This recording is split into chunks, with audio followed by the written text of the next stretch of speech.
Hello, everybody. This is Dalen with Nexus Youth and Family Services. I work in the therapy department, and I have a webinar series for you. It's going to be a multi-part series on how culture and race can impact identifying and treating mental health conditions. There is a need for our communities, which are diverse, to gain as much information as we can to really support our mental health within our communities. To start off, I'd really like to share a quote that I like from Maya Angelou. My mission in life is not merely to survive, but to thrive, and to do so with some passion, some compassion, some humor, and some style. And I think what's really important to understand is in order to thrive, we have to be immersed in our communities. We have to be tightly knit together with friends, family, church, schools, friends groups, larger family units. And in order to thrive, we really have to tackle one of the biggest issues that are facing all of our families today, and that's the concept of mental health. But specifically, I'd like to point out that we have a big issue in the United States, even specifically in our small area of California, is that concept that Maya Angelou talks about is thriving. And that's a really good question. Are we thriving? And the stats here, they're a little older, but they share kind of a really important fact is that we have very few percentages of our nation, specifically in California, that are seeking mental health services. We all suffer with mental health from time to time. Just because you have dealing with depression, anxiety, trauma, grief, loss, these don't mean that you have a disorder. Mental health is how you handle the stressors of life from day to day, whether it's work, family struggles, educational struggles, relationships. All of those contribute to causing stressors that make it important for us to deal with our mental health. And so the question becomes, are we thriving? Only 5 to 16% of people of color with a mental health diagnosis will seek therapy. And as you can see in this slide, we've got males and females. Whites are 11 to 0.3% for males and 21.5% for females. So females are typically seeking mental health services more than their male counterparts. But as you can see in the Black community, males are only at 6.6%. Very few Black and African American men are seeking mental health services. More so in their female counterparts at 10.3%. And American Indian and Alaskan Natives, 16% and 15% of females. And in the Asian community, it's a very low number of only 4.4% in men and 5.3% in women.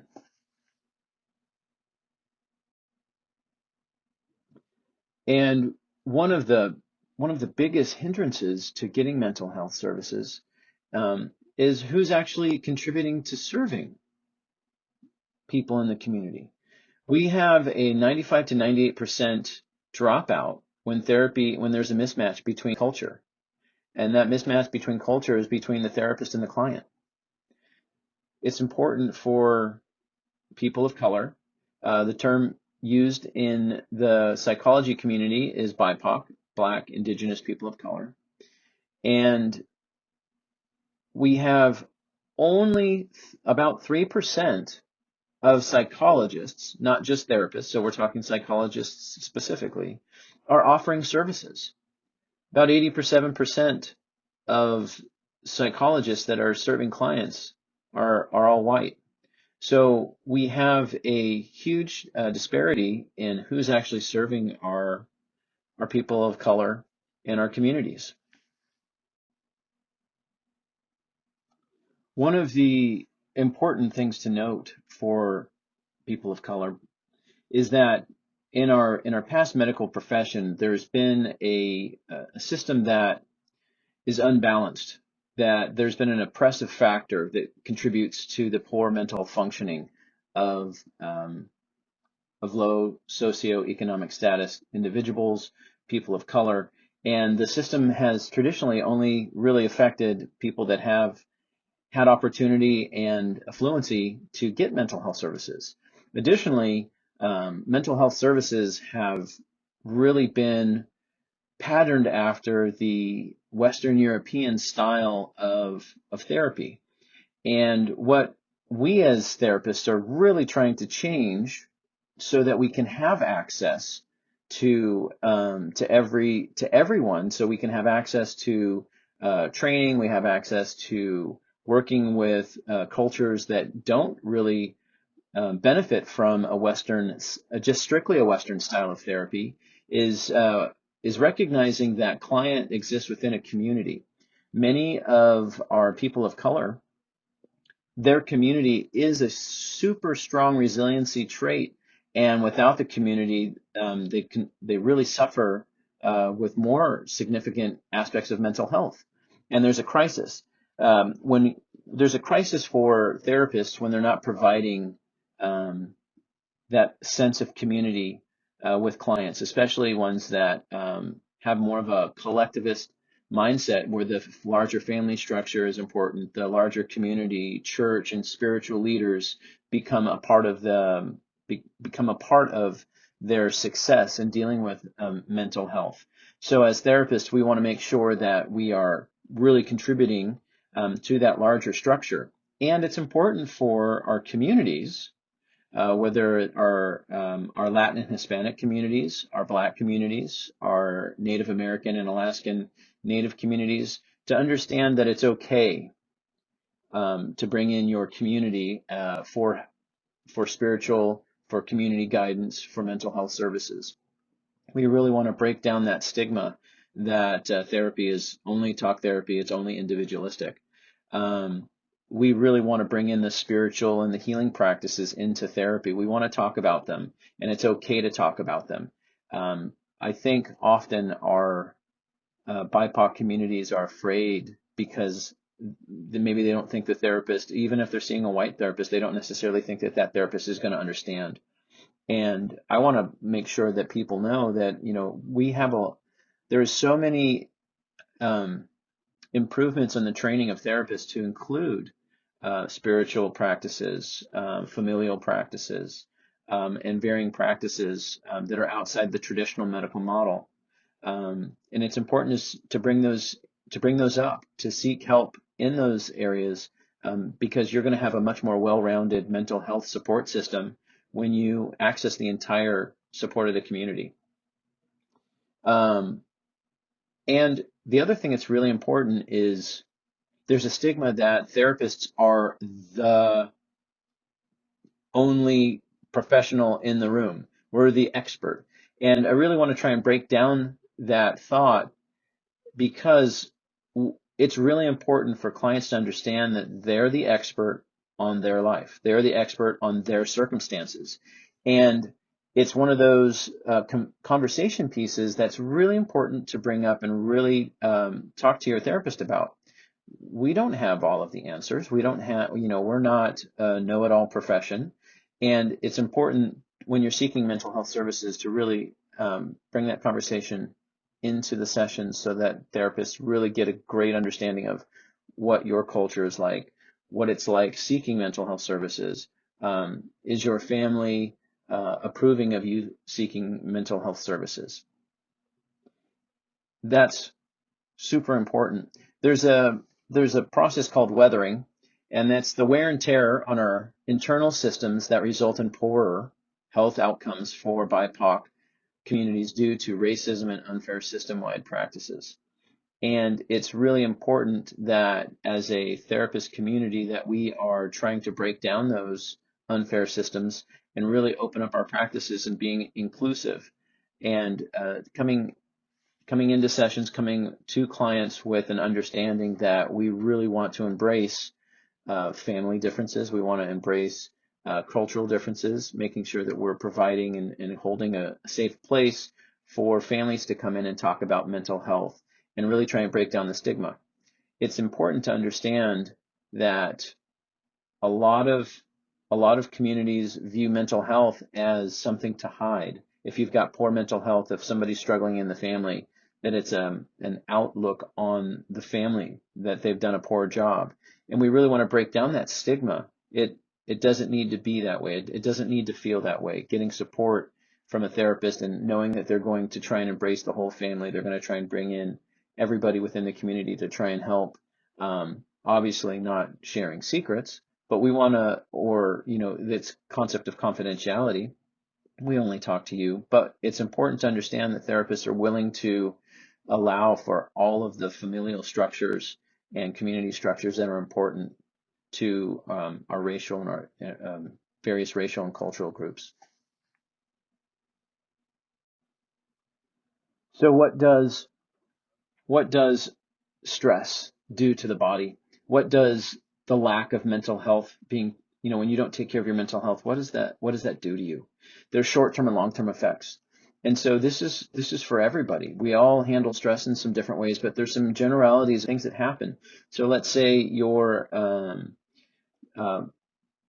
Native American community or your Latino Hispanic community, and you're not dealing with stress, you're not dealing with mental health concerns because of the stigma, or you're afraid to seek help, or you're afraid to get help because you don't think that people are going to understand in the therapy community. So short term, you're going to be, feelings, worried, nervousness. You're going to be unable to switch off the stress at home at night. That affects your families. Heartbeats, your heart rate gets harder and faster. You pump more blood to the major muscles. And when your heartbeat is going a mile a minute because of stress all the time, that has implications on your health. You're going to have dealing with anxiety and stress. You're going to have higher and faster breathing.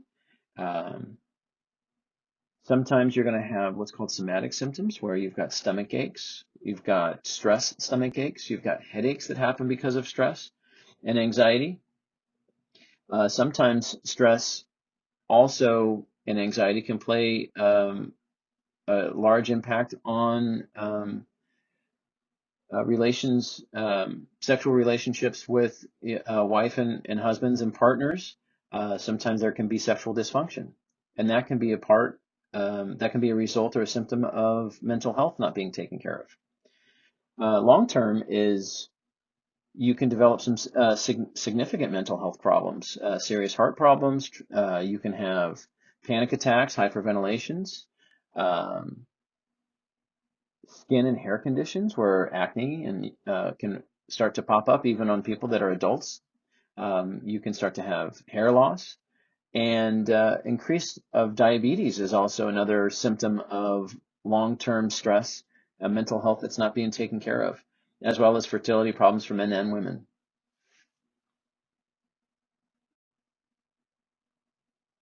Specifically, when we're dealing with some of these long-term symptoms, women have an increased risk factor for dealing with mental health problems because of childhood trauma that they've undergone, complex stress from racism, sexism, lack of money, lack of resources for their family, high work and stressful work situations.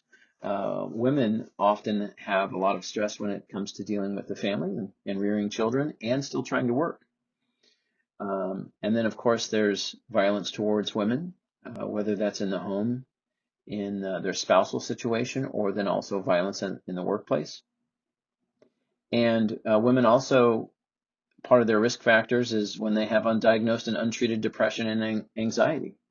That causes major problems within the family unit, and a lot of times women don't seek, specifically women of color, they don't seek mental health services. And this can really affect their performance in the family and feeling like they're doing a great job as a parent, like they're doing a great job as a wife, like they're feeling healthy and energetic themselves.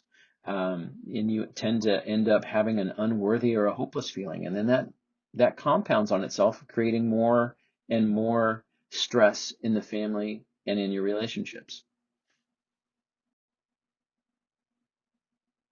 So we've talked about some of the symptoms, some of the problems that happen when you don't get or don't seek help for your mental health problems. But it's not just as easy for people just to go, oh, I've got a mental health problem, let me go get some help.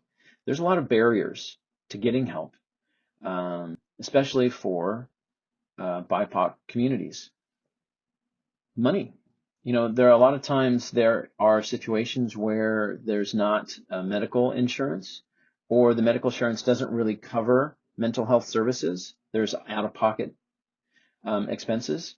There are a lot of resources to help with getting mental health services for a much lower cost or no cost at all. As an example, Nexus Youth and Family Services, our services are free. So there are nonprofit agencies that support mental health services. Sometimes a barrier is finding therapists of color. If you are a Native American, you might not want to see a white guy in giving you mental health services. You want to try and find somebody who's a part of your culture, part of your tribe, and so that's a barrier. Another barrier is the stigma of keeping the problems in the family. Many cultures, there is what's called a stigma, and it's a negative feeling or a negative, it's a negative view that if you have a mental health problem, you need to keep that quiet because it looks poorly on your family. That means that your child or you have a problem and you don't want people to know about it. And seeking mental health services become kind of something that needs to be done very quietly. And we want to really try and break down that stigma because everybody suffers from mental health problems from time to time. And getting help in the community, we need to make that more of a normalized function of the medical profession. If you broke your hand, you would go to the doctor. Well, if you're dealing with anxiety over problems within your family, marriage, relationships, problems at work, if you're having panic attacks, whatever the symptoms are, it needs to be just as easy to go get mental health services than it should be to go fix your hand if you break it. Another barrier is this trust of therapists, trusting talking to a stranger. Many cultures don't really agree with just talking to somebody that they don't know. And therapists are also, we do a lot of training and we try very hard to really connect and bond and create a therapeutic alliance with our clients so that they feel comfortable, so that they don't feel like they're talking to a stranger. But trust is always a barrier. It's a barrier for everybody, but some cultures more than others.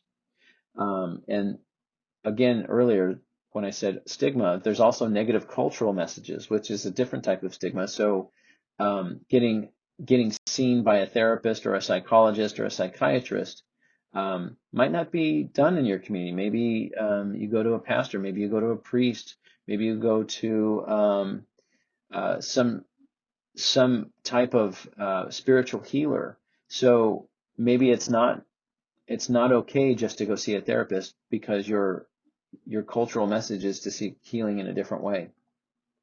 And then a message of weakness, that if you have a mental health problem that you're weak, which isn't true. And the only way to really work on this particular message is if we start talking about it in our communities. Later in the slide, I'll talk about ways that we can open up and start to normalize or make it known, a common place, a common conversation. We really want to start talking about these things with our friends so that everybody can really normalize that mental health services needed for you or your family members. It's not because you're weak. And then, of course, there's a language barrier. If you speak a different language, sometimes it's hard to find a therapist that can speak your language. And so the language barrier can make it very hard to explain what's going on. So these are all barriers that make it really tough to get in to see a therapist to really work on your mental health needs. So physical symptoms and stressors. Here's some things that you can do to really help bring awareness with your spouse, partner, loved ones, family members, community members, is really opening up the conversation. How's your health? What are some stressors that you're dealing with? And are you having any physical symptoms? we need to normalize this conversation. We need to make this conversation really kind of happen within our families and our communities. If you're suffering, um, with problems from work or in the family, it's important to talk about how that stress is showing up in your body.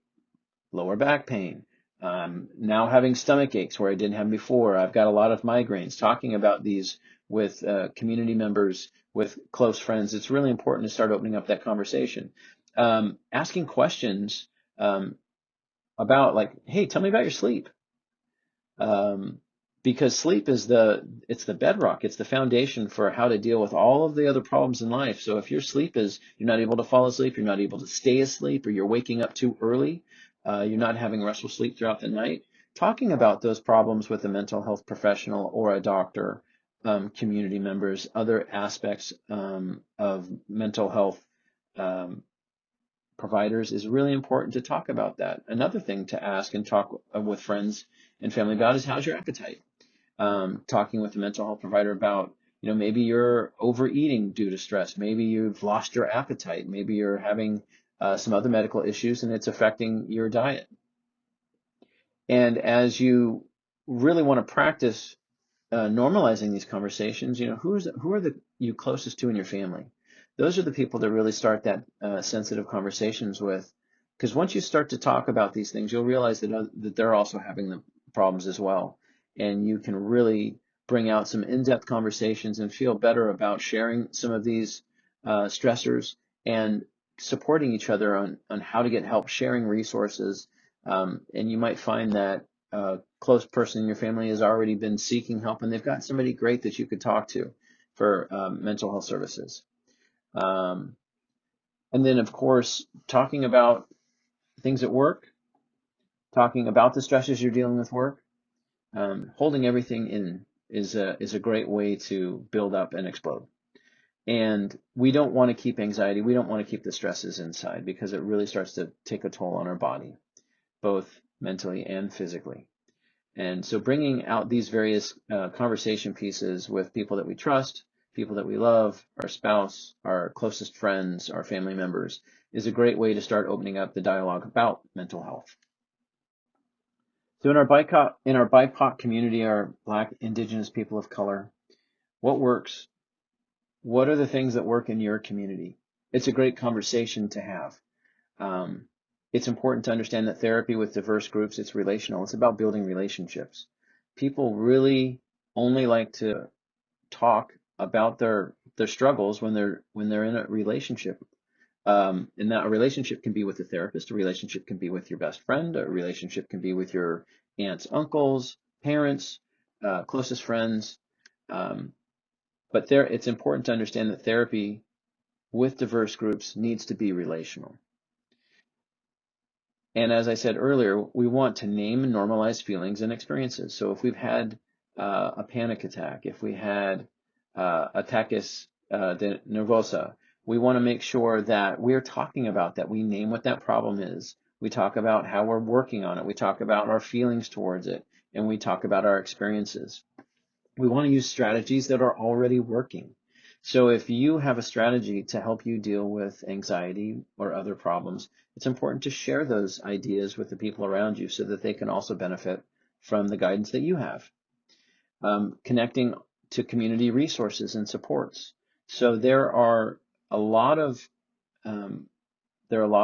religious and spiritual supports that you can get through church, through temple, through spiritual practices if you're a part of a tribe, and accessing the supports within the community. Nexus has youth and family services, so we're not just therapy. We also have centers around Amador County to really aid and support people navigating medical paperwork, navigating family court systems, parenting help. So there's a lot of supports out there, and often people get very focused, like it's my problem, and they feel like they're in it by themselves, where if you look, you can find some resources in your community. That's the other reason why it's important to talk about this with other people, because a lot of times they're the wealth of knowledge. I don't spend hours and hours looking in the internet to find resources. A lot of times I share a problem with somebody and they go, hey, have you tried this?